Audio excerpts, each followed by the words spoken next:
Olha, uma questão que sempre, mas sempre gera debate é esta. Porque a grande maioria dos cristãos hoje em dia não guarda o sábado. Pois é, para entender isso, a gente vai mergulhar na visão da nova aliança, usando como base o nosso material de referência.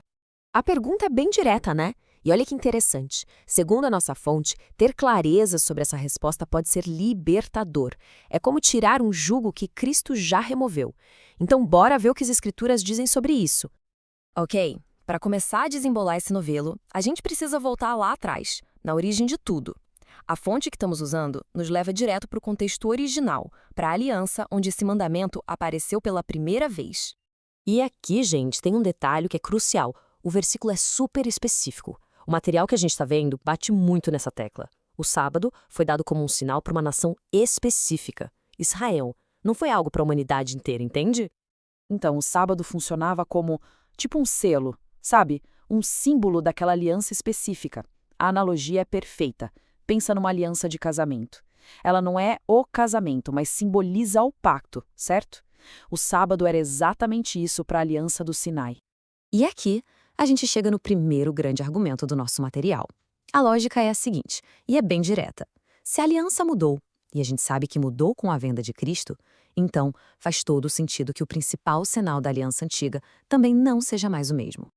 Agora, a coisa fica ainda mais interessante. A nossa análise traz uma metáfora muito poderosa para explicar isso. A ideia é que o sábado não era um fim em si mesmo. Não era só uma regra a ser seguida. Ele era como uma seta, apontando para algo muito maior que ainda ia chegar. E o fundamento para essa ideia está aqui, em Colossenses. Esse versículo é a chave de tudo. Ele estabelece esse conceito de sombra versus realidade. É como se o sábado fosse a sombra projetada de algo que estava vindo.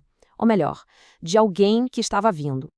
E esse quadro deixa a comparação bem clara, né? De um lado, a sombra, um descanso físico, temporário. Do outro, a realidade, um descanso espiritual, eterno, que se encontra em Cristo. Percebe a mudança? O foco sai de parar de fazer coisas para encontrar descanso em uma pessoa. E para não deixar dúvida, o próprio Jesus se apresenta como a fonte do verdadeiro descanso. Ele vira o jogo. O foco não é mais um dia, é uma pessoa. O convite muda de guarde o sábado para venha a mim.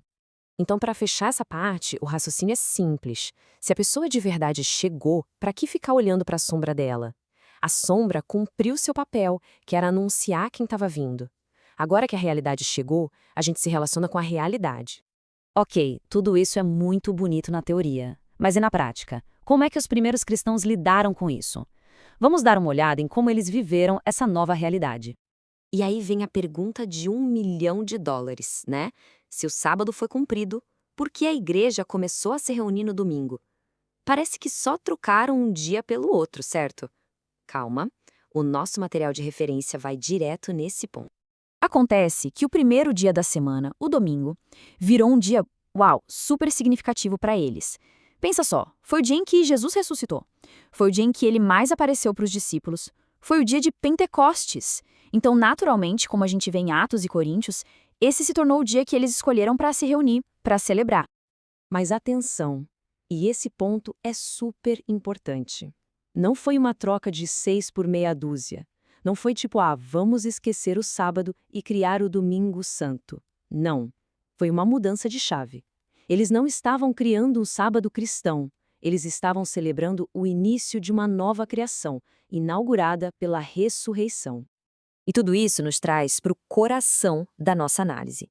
Afinal de contas, o que é o descanso cristão de verdade, se não é mais guardar um dia específico na semana?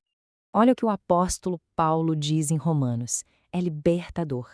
A fonte destaca que, na nova aliança, o foco muda para a liberdade de consciência, para a intenção do coração. Acabou aquela obrigação cerimonial de ter que separar um dia. A questão agora é dedicar todos os dias a Deus. Então, o que é o descanso cristão? É isso aqui. Aquele descanso que o livro de Hebreus fala que ainda resta para o povo de Deus, não é um dia na agenda. É uma condição espiritual. É viver confiando todos os dias na obra que Cristo já completou na cruz. É uma paz contínua. Então, Vamos amarrar tudo que a gente viu até aqui. Ponto número 1. O sábado, na sua origem, era um sinal específico da antiga aliança. Um sinal entre Deus e a nação de Israel. Ponto número 2. Ele funcionava como uma sombra, uma prévia, que apontava para a realidade que viria depois, o verdadeiro descanso que encontramos em Jesus. Ponto número 3. Quando Cristo veio, morreu e ressuscitou, essa obrigação cerimonial do sábado se cumpriu. Chegou ao fim. A missão dele foi concluída. E para fechar a grande conclusão, o foco do cristão muda de um dia no calendário para uma pessoa. O nosso verdadeiro descanso não é algo que a gente faz, mas é alguém em quem a gente vive. E tudo isso nos deixa com uma pergunta para pensar, né? Se o descanso não é mais guardar um dia, mas é essa experiência diária de confiar em Cristo, como é que isso muda a nossa vida na prática? Como isso transforma não só nosso fim de semana, mas a nossa segunda, terça, todos os dias da semana?